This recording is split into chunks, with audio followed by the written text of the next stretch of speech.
Alrighty, guys, welcome back. League of Finches, another great week of footy. And I don't know if it's great, actually. We're going to get into that, but definitely a lot of debate still around the game. And we've got some boys fired up. We've got Dame back after a couple of weeks off celebrating Roosters winning, and he finally comes on when the Roosters have had a loss. So he's timed it well. He's finally stopped his 3-week bender, hanging out with Sam Walker and Swally. But look, straight off the bat, I want to talk about a youngster, weapon of the week, Reece Walsh. It has to go to. I was watching that game on Friday night, and it was just ridiculous. He was single-handedly the one that won it for the Warriors, and for an 18-year-old kid to do that, I don't know how the Broncos let him go. To be honest, they had him there, and they wouldn't let him play ahead of some of the players that got there, and they're just Look, Dan, I'll bring you in first to say hi to the viewers again. They all missed you, I know, but what are you making of this Reece Walsh, and how did the Broncos let him go? He is a weapon. He is a future star. Kalen Ponga, take a side seat, mate, because this guy, he's going to step in and take over your shoes. He's just talent. He's quick. He's explosive. He can read the play well. Yeah, I'm excited about him. He does play for the Roosters, but I'm excited about him. Yeah, mate. He's a freak, and straight away, Dane said in the group that he goes, "This is weapon of the week, boys," and it was the second game of the round. So, Josh, you loving what you're seeing from this kid? Yeah, of course, man. He reminds me of a lot like Kalen Ponga, though. He's got his moves and that, but it's a pity he's a Queenslander as well. On top of that, but yeah, man, he's a gun player. Very impressive. Sid, your club's had a little fullback for a while now. I say that respectfully. They're obviously not too small, but sitting rugby league they are. And obviously Reece Walsh is a smaller player. Is there still room in the game for these smaller outside backs? With every strength comes a weakness, and every weakness comes a strength. If he's small, then generally he needs to be quick. If he's small and he's not quick, there's a problem, and he probably won't last too long. But he's quite quick. He's quite dynamic, both on his feet, with his hands, and between the ears, rugby league-wise. So there's plenty of room, and that's what they were trying to do with the 6 against anyway, bring the little bloke back in before they started over-refereeing everything again. Yeah, 100% agree there. I can't wait to watch him progress. He's only young, he's getting better. And it's a quick shout out to Tuivasa Sheck as well, obviously a Dally M winner the other year, and opted to go away onto the wing, help this guy come through. Obviously, he's going to be the apprentice at the moment and become the leader. So big kudos to Roger. He's doing a good job helping Reece out and bringing him through. We'll move on. We've got some big ones to come tonight, and we've got the fans a bit more involved this week. So I did a poll on Instagram. So if you don't follow us yet, go onto Instagram and give us a follow. But had a big viewers get involved and give their sort of what they think about all these questions. So first one is Damien Cooked, and this is one from Sid, and he was pretty keen to talk about this. I think he's got some things to say. He loves a good hooker, as we've discussed in previous videos. So we will try not to go down that avenue anymore. But look, the viewers, just let you know, Sid, the viewers are going 45% yes, he is a bit cooked, 55% no. In brackets, I actually said, would you replace him in the Blues lineup as well? So that's got to do with the votes as well. So where are you seeing Cook at the moment, Sid? I think he's stuck. He's overthinking. I think his body language suggests that. It's one of those things where if he's going to go, he should just go. Or if he's going to pass, he should just pass. He finds himself stranded in between the two options. And by the time he makes the decision, the opportunity has passed by. It's a split-second game. It's an instinct game. I really, really think, based on his body language, he's overthinking. He's jumping out of the line like a dummy half and holding the ball out, and he's like, waddling left and right. Am I going to go? Am I not going to go? What he should be doing is once he comes out, go. Keep your center of gravity low. If you don't get through, you land on your front. Hopefully, you beat the defender to stand up, and there's a quick play of the ball there.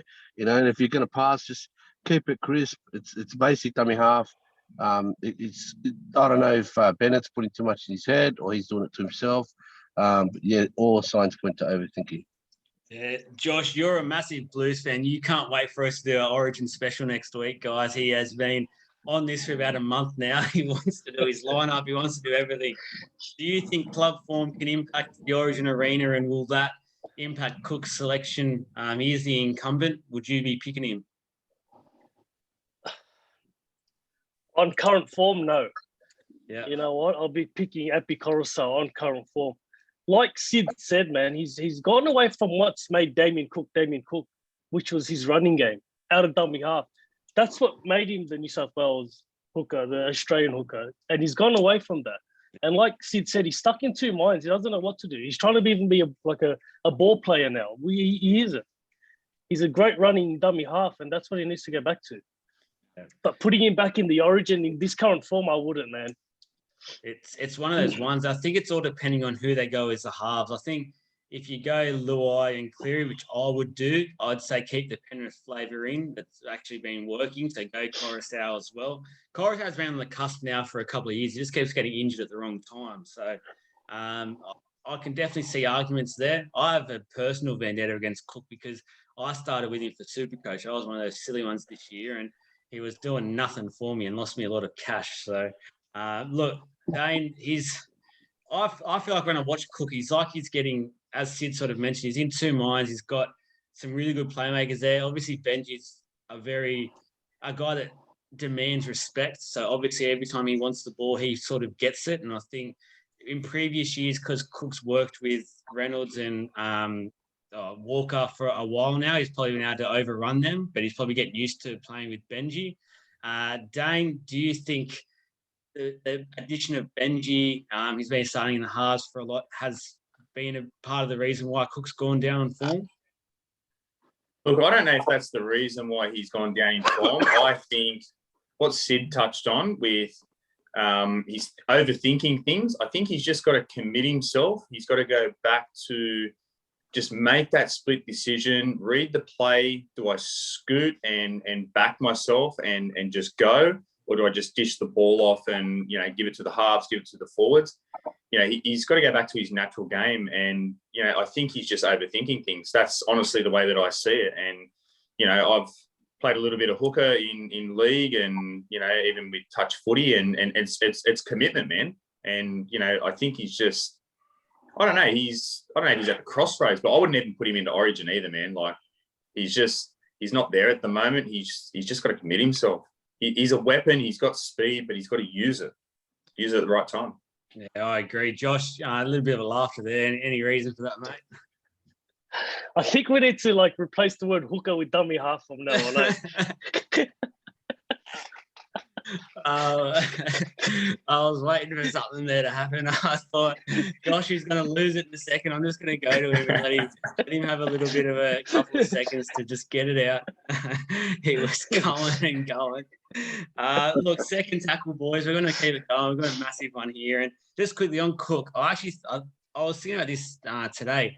A lot hasn't been said about South's forward pack. I actually think they're getting bashed, which isn't helping Cook. 2 out of the last 3 weeks, they've just been absolutely monstered. I don't think South's pack is actually that strong and hasn't really been talked about because they've had such good outside backs for the last year or two. But I think their forward pack's really lacking. And obviously they had the early announcement of retirement for Burgess and they just lost Sutton and stuff. So they're getting used to playing without them. But yeah, for mine, the forward pack isn't doing what they need to do to help Cook's game out overall. Whether he can do that for Origin, I'm not too sure yet. But second tackle, the crackdown. And obviously we had a big talking about this last week. I know Dane's fired up for this one. He wants to have a chat because he wasn't here last week. Now, has the crackdown made the game better or worse? Now, 17% of the fans have actually voted for it's better. 83% have said worse. And now, just so everyone knows, we had over 200 people vote on these polls. So there's been a pretty big amount of people tune into these. And that's a big number for mine if you just sort of get into a ratio. But Dane, you weren't here last week. I'll kick it off with you. How are you finding it so far? And is it making you enjoy the game more or not? Look, I don't know if I'm enjoying the game more, but I think it's good for the game. And I think you just need to adapt really quickly to what you can and can't do, because otherwise it's going to affect your team. And we've seen that happen in many games. I mean, look at Roosters, Victor Radley, and he just couldn't he just couldn't change gears. He was just so committed to, I'm just going to be Victor the Inflictor. He just needs to be Victor Radley. I'm a good bloody lock and tackle a little bit bloody lower, mate. Like it burns me. But, you know, the simple fact is, you know, keep it down or you're going to go for a little holiday. So I like it because I do think it protects the players. Like one thing that really shits me is, you know, the half goes to kick the ball and then they just get a late whack. And, you know, the high tackles, like, and then people go off for HIA. We want to get that out of the game and get a nice, I like the fast game. I like the new style of the fast game. And that's what they're sort of, you know, they're trying to do, make it faster, protect the players at the same time. And, you know, it's an image for the game as a whole as well, for juniors and, you know, mums and dads that want to get their kids into league and, you know, protect the players. And I kind of like it. And I think if you don't toe the line and you don't adapt quickly, well, you're going to get punished for it. It's simple as that. 100%. And I think you've seen that the teams that are doing well still are the teams that haven't lost as many players. I do agree. I think I looked a bit more into it and I've looked over it the last week or so. It still does get a bit frustrating watching it, and it happens to your team. You got to try and take the goggles off. I've sort of looked at a bit more of why the NRL has done it. It is protecting the players. And I think it's them protecting themselves for years to come, lawsuits and things like that, which could happen down the track. We spoke last week about maybe signing waivers and stuff. Maybe that's something to look at in the off season. I don't know. I don't like the fact it happened mid-season. That's my probably downside to it. I think we could have waited to the end of the year to change all this. But Josh, you were pretty boisterous and you've been boisterous over the weekend as well. Have you changed with what you're thinking about it, or are you still pretty adamant that it's pretty shitty to watch at the moment? I don't like it, to be honest, because it's brought out the floppers. You know what I mean? Look at Jared Wallace, for example. He got touched. It wasn't even forceful. There was nothing malice about it. But he stayed down. Because he stayed down, Napa got 10. He scored off the next 3 tackles. He scored. You know what I mean? If players are going to flop, I'm always going to hate it. Yeah. You know, if they play the whistle, then I think it's going to be different. Yeah. I like the fact that they've gotten stricter when it comes to the actual 60 goes. If they give them away too many times, they send them straight away now, which I do like that, because it was becoming a pet hate of mine that teams would just lay on them and just continue to get 60 goes because they didn't care. Now there's a reason not to do that. The thing I don't like about it is that there's the bunkers reffing the game for mine at the moment. I don't like that. It's like the referee shouldn't be out there. It should just be a robot out there which has a speaker attached to it, and the bunker just tells them what to do. Sid, you've heard what Dane has to say. He's probably been on the other side of the fence. I know you were pretty much deep on the other side of the fence. You built the wall. What do you have a comeback for him? Yeah, I understand, and probably did emphasize last week that yes, we should eradicate the hits to the head. Of course, they were getting sloppy. It was getting out of control. Brad Fittler used the description. They just got to clean it up. It's just getting a little bit messy. But the circumstantial ones are very frustrating. The accidental ones, the little bump on the nose, the ones that bounce up off the arm, off the ball. There's just far too many of them, and I just don't think they're going about it the right way. The whole Victor Radley thing, probably. I don't think he should have got 4 charges. I think maybe 2. And the bottom line was Victor Radley witnessed Sam Walker get trampled by Pangai Jr. many times, 5, 6, 7, maybe 7 times, trampled him, and a lot of them led to points. Now Victor Radley was saying, this kid is, I know he's in the NRL field and it's fair game, but he's 18 years old and he's 78 kilos, and you could see Radley blowing up. He's probably saying, you're a dog, you're running out a little kid, like have some, honor on the field. You can be a quality player and you can have class, you can have honor. Or you can you run a little kid and just keep running at him. And what I said to you last week, or you guys, you can't turn the game in defense. And Victor Radley was trying to make that statement. He's trying to turn the game back around. He put a mad shot on TPJ 10 meters out from their own line, put him on his backside, and then the ref penalised him. and I'm certain there was no contact in the head. It was just one of those where the camera angle was sort of at shoulder height, and then it was in line. You wouldn't know for sure. And then TPJ just got up and, he knew he was going to get a penalty. It's just too much. And like you boys said, the floppers as well is too much. Seeing, what's his name? Asafa Salamona, the guy that's so big he needs 2 last names. The guy's built like a fridge with legs. And he went like this. And he went like this. And he got a penalty. And I just thought, are you kidding? If I hit him with my car, he'll keep running and still ground the ball under the post. And this guy's on the floor. Did anyone see that? And I thought, this is what I've become. We used to tease soccer. This is soccer. I know, exactly. We used to tease soccer players. The badge of honor, we spoke of last week. It's a badge of honor to be tough. Take a hit, get up, keep going. It's a metaphor for life.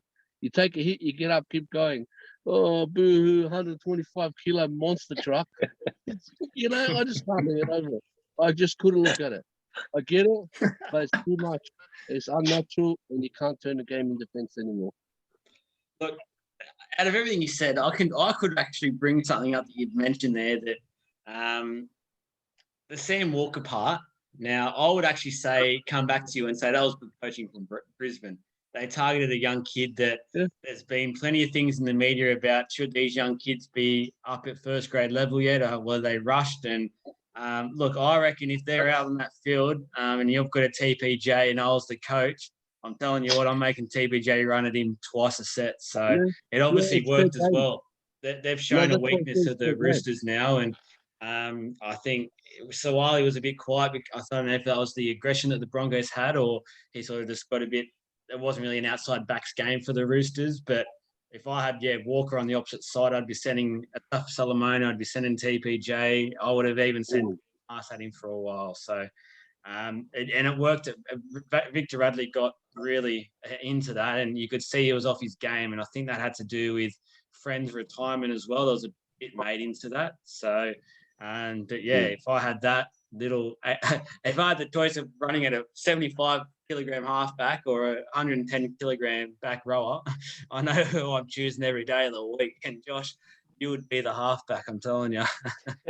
So what you're saying is the game is heavily favoured for the attackers.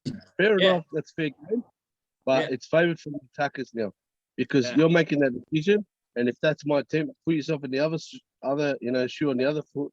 If that's your teammate, what are you going to do? Nothing.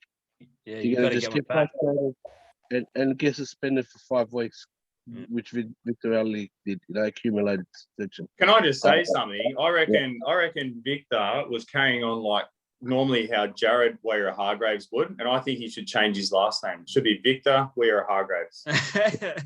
Grub, serial grub. The other thing is that. There was still some really good hits over the weekend that people forget about. Like Saab put a hit on Sevo on Saturday or Sunday, and obviously that's paramount. It's a sore point for me at the moment, but it was a great legal hit and it was perfect. So there is still ways with this new crackdown of putting a safe hit on that can actually help the defence out. So there is still ways, but look, we've already had some mountains of topics and time on this, and we're going to move on. I know Sid's fired up now. He's awake, so it's good. The third tackle, Turbo or Teddy? Now, this is overall who's the better fullback. Sid was very keen to have this one up, and I've put it to the viewers. 54%, so it was a close one out of 200. So 54 said Teddy, 46 said Turbo. Josh, I'm going to you first because you're my Blues correspondent. You've got to name the side. You've got to name the side tomorrow. Who's your number one? Tedesco. Tedesco's my number one. And if I asked you right now, who's the best fullback in the game? Who is it? Trbojevic. Turbo is. Please explain your answer. Good call, man. State Origin is a different ball game. Experience has a lot to play a part in the Origin arena. And I think Tedesco's been there. He's done it. He's won the game for the Blues. Now, I think Trbojevic hasn't experienced much big games like that at the moment. And, if I was to pick the team tomorrow, Tedesco's my fullback. Trbojevic is in the team, but he's the winger. Winger or centre, I'll have him. I'd be the same as you. I'd have Teddy at fullback, him on the wing, and let him rove. I think coming out of the backyard or the back end and starting the sets off with him and Teddy, 1-2 punch would be massive. So, Dane, I'll go to you while Sid catches his breath after the last point. He still needs to have a drink. Who are you going for at the moment? Who's your top one? Well, look, firstly, I think Josh is just talking shit. He must be on something. I totally agree with him. Travojevic is the best fullback in the game. No, he's the best fullback in the game at the moment. He's an X factor. He just brings Manly just come out of nowhere. Travojevic, it's the only explanation. But as Josh mentioned, and I totally agree, when you get to that big stage, you look at players like in the past, like I'm going to bring his name up, but Jared Hayne, he'd be playing shit like week to week with his club. And then come Origin, he'd step up. He'd just own it. He'd play that position. He'd play it well. He'd score tries, set stuff up, just do amazing stuff. They play at the highest level, and they play at the highest level for a reason. Teddy's the number one, man. He's still the number one. Travojevic, he's just got to take a backseat for a while. Totally agree with Josh. Travojevic is the X factor at the moment. I'm loving watching him play. He's just out there like he's in, the Toyota Cup. He's just carving it up, man. He just comes in and just works his magic, man. I love watching him play. Teddy, he's still a solid player though, and he still deserves to be New South Wales number one. Yeah, I think for mine at the moment, Teddy is the number one. He's the incumbent. He's done nothing wrong. He's going to be captain as well. That's the thing that people are forgetting. He needs to be in the side. There's no Cordner. There's no Crichton and Radley now. There's some big outs. So they need some leadership. Been there, done it before. For mine, I think Turbo is, if it wasn't for Nathan Cleary, he'd be the form player of the comp. I reckon it goes Cleary and then Turbo, which is weird to say, but there's a difference for mine between form and obviously the best in your position. I think Turbo's done it for a while now. He knows what to do. I think Turbo's been a bit impacted by the Roosters lately. They've been in and out with their halves and helping young Walker come through the ranks and really find his feet. Dummy half. Yeah. Sorry. He's had to really overplay his hand for mine. He's not really a ball playing fullback, and he's had to do that a lot more and sort of go away from his normal game. Sid, just simply, who's your better one out of these two? I reckon Tommy Turbo. So you'd pick him number one for the Blues? Yeah, I would, because he can create, whereas Teddy is more of a runner, where Tommy can run as well. I think his time has come. The only thing is you'd have to drop Teddy out of. He doesn't have the versatility that Turbo does, so they'll put him at fullback, and then they'll Turbo on center or wing, as you guys already alluded to. So I do agree with everything you guys said. I'll save you a bit of airtime. Turbo's a better player, but they'll stick with Teddy. 100% right, guys. Mate, that's brilliantly said by you. The fourth tackle, and this is one I know that Sid is very keen on. Actually, no, I'm going to go. As we've been talking about the Blues, I'm going to mix things up. I've actually added a tackle in that you boys don't know about yet, so I want to get your thoughts about this. I put one to the poll today. I was driving around and this one popped up in my head. Now, should club game suspensions, obviously this is off what happened last night with Radley and Crichton, should club game suspensions impact rep games moving forward? Now, I've asked the viewers, and 40% have said yes, 60% have said no, and obviously this would be vice versa. So would rep game suspensions carry into club games? So if a player got a one game suspension in Origin, they miss an Origin game, not a club game, and vice versa. So in this, we'll use an example. Obviously, then Radley and Crichton would be able to play Origin. They'd have to miss 5 club games that Radley would have. Sid, you're a fan of this. Would you like to see this come in, or just keep it the way it is now? I have a different idea and a suggestion. They need to sort out these points and lower the severity of the points and the loading, because if they're going to crack down and fine people for breathing and sneezing, and suspend people for breathing and sneezing wrong and whatever else, we're getting more and more suspensions. 44 suspensions in 2 games in 2 weeks. In a fortnight of football, 44 suspensions, and it's just too much. And a lot of lengthy ones for trivial things, and there was because they had loading and whatever else. Blokes are getting 5 and 6 weeks for fighting left instead of right. It's ridiculous. And they need to adjust all the points, make them a little bit less severe. Otherwise, what we're seeing is more and more little kids start playing. 18s, under 18s, under 19s, playing first grade, and they're not built for first grade. They're built like Seb Walker, most of them, and they're going to get hurt. So they want to protect the players. They're actually creating another problem. Typical NRL, they change one rule and then they create 5 more problems with that rule, can of worms style. So that's where I would go. I would say you got to lower the severity of the points and it'll solve your problem about Origin. Dane, do you like my idea? Was that even the question, though? You didn't answer the question. I reserve the right to refuse to answer, all right? That means he likes the idea and he's sitting in his back going, I wish I came up with that, so I'll get the credit for it. That's what he's thinking. Dane, do you think... Yeah, well, look, firstly, I think Sid's trying to go for the top job. I think he wants to be the NRL CEO. That's really where that's his goal. I like the idea. I think rep footy should be rep footy and club games if you get suspended, because at the end of the day, as a viewer, as a fan, we want to see the best players playing at the highest level. That's just my perspective. Otherwise, okay, Bradley's out, Angus Crichton's out, whoever else gets suspended before then.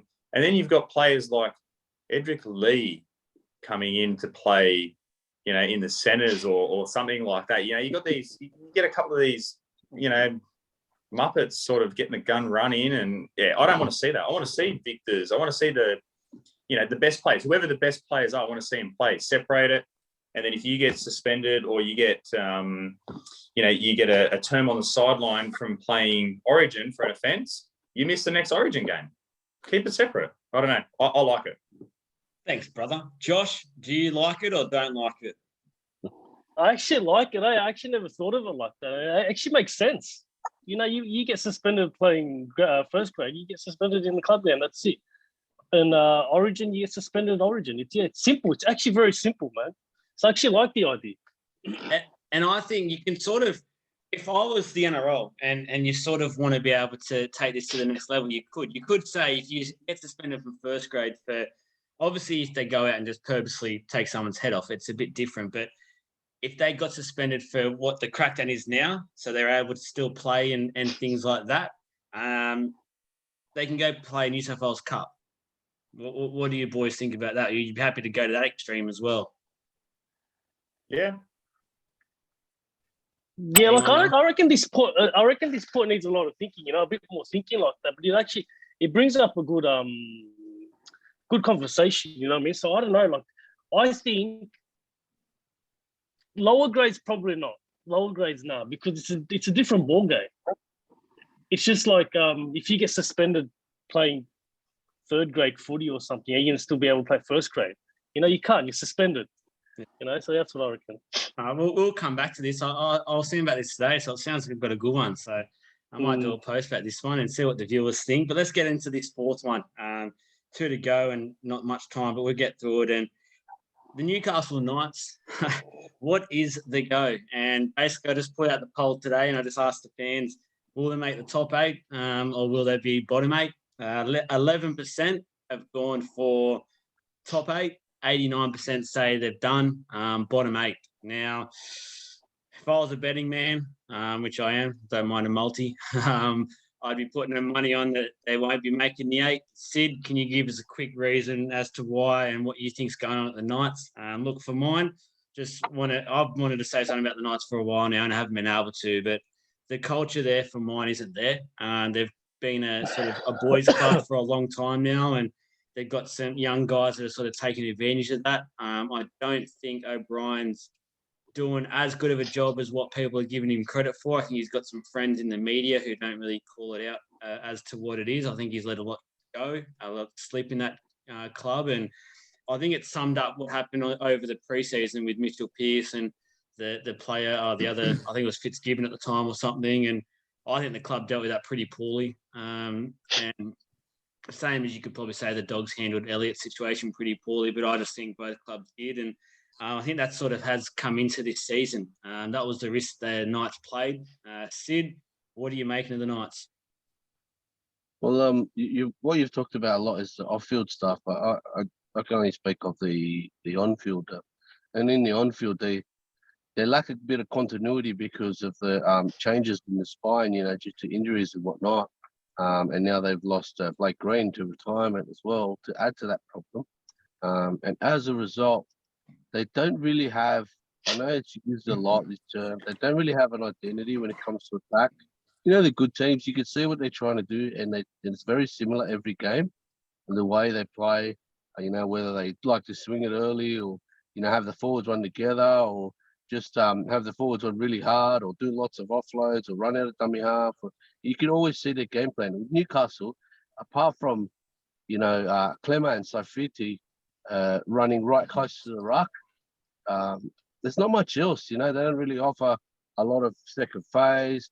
They don't have any sweeping plays. I can't remember the last time I've seen them do a brilliant play other than, similar to my Dragons. They just give it to Dufty and see what happens. And they do that with Ponga. And when Ponga's not there, it's not much happening, So on the field, they just can't see much doing. And, it's not like in the middle of the season, let's try and forge out a game plan. This season's a write-off, full stop. Yeah, it's sort of like it's the Ponga and Best show, and whenever them both aren't there or something, they have no idea what else to do. Josh, do you see him making the 8? No way. Not if Pong and Best aren't there, man.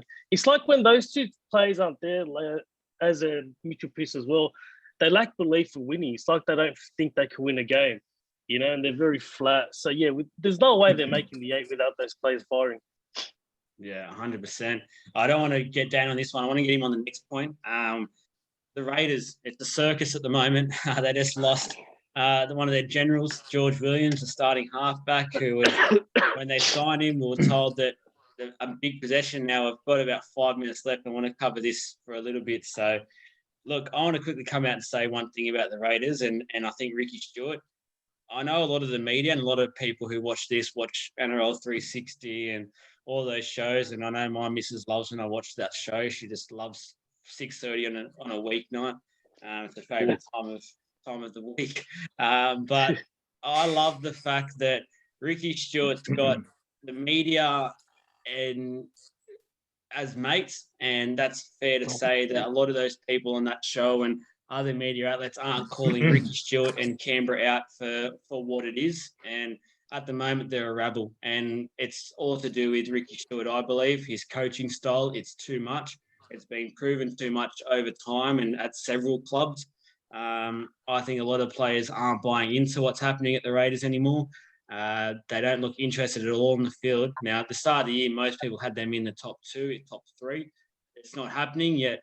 We see everyone, all the media will be caught out the Dragons or the Dogs for whatever, and any other club, if Para or South or Roosters lose 2 or 3, they get called out. The Raiders have been horrible, yet the media keep making excuses. Dane, what's going on here at this circus that is the Canberra Raiders? Well, firstly, I'm very, very disappointed. I had the Raiders up there in, I believe, my top 2, and potentially as minor premiers. I can't remember exactly, but I had them right up there. They've been so disappointing. I think it really comes down to, I agree with you, Joel, it comes down to Ricky Stewart. I think he has to just hang up his coach's hat and move on. I think it's his attitude. I don't think the players want to play for him. I think he's down in the dumps, and I think that's what needs to change. And the way they handled that George Williams fiasco, absolutely appalling. Whether, what truth there is to it, I honestly think it has unfolded with, he wanted to release me at the end of the season. They've gone, you know what, you can just go now. I don't think that's fair on him. They're in all sorts at the moment, and they're struggling, and I think they need to get rid of Ricky Stewart. I think that's where the answer is. He's got to move on. I agree 100%. And George Williams as well, I believe the fact that he did say at the end of the year, I think Ricky Stewart's just thrown his toys out of the cot, like he has done in the past several times, and just told him to go now and try to tell the media to sell it a different way. And with all his mates, Sid, I know you're pretty fired up about this topic as well. Where's the Raiders at? Give us a minute or so of where you think the Raiders are. Yeah, about 4 weeks ago we talked about this, and I feel like Ricky Stewart's come to the end of his reign, and it's starting to come to fruition. Now, the situation losing George Williams, they lost Josh Hodgson for like as captain. The mail is that when after they play Broncos in a couple of weeks, Josh Hodgson's going to leave immediately. He's going to get released as well. So I don't know what's happening there with the Englishman. They lost John Bateman, who's I thought he's one of the premier second rows in the comp before he left. But the fact is that they're gone, and I will add one last thing. I feel like the media like him because he's always a headline.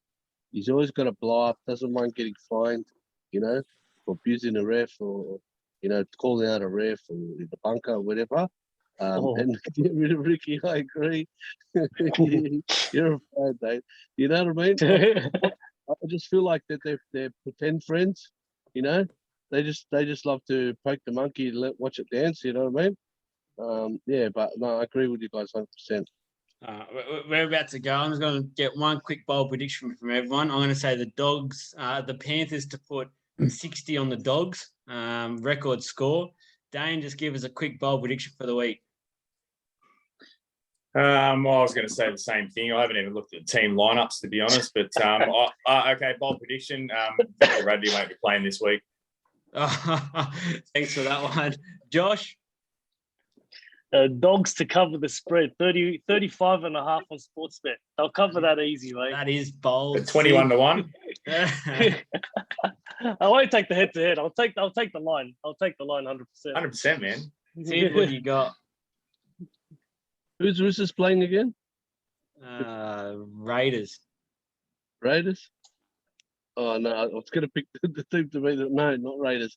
I'll go with. Have a go, Sid. No, I'll go with Broncos to put up a good fight against the Storm, and to Storm like 1 to 12. Let's say that's my prediction. Very modest, but I've got to get a win up. There's the final say, guys. Hooroo, good luck. Hope you enjoy the games on the weekend and clean up your high shots, boys. Keep them lower. Keep 'em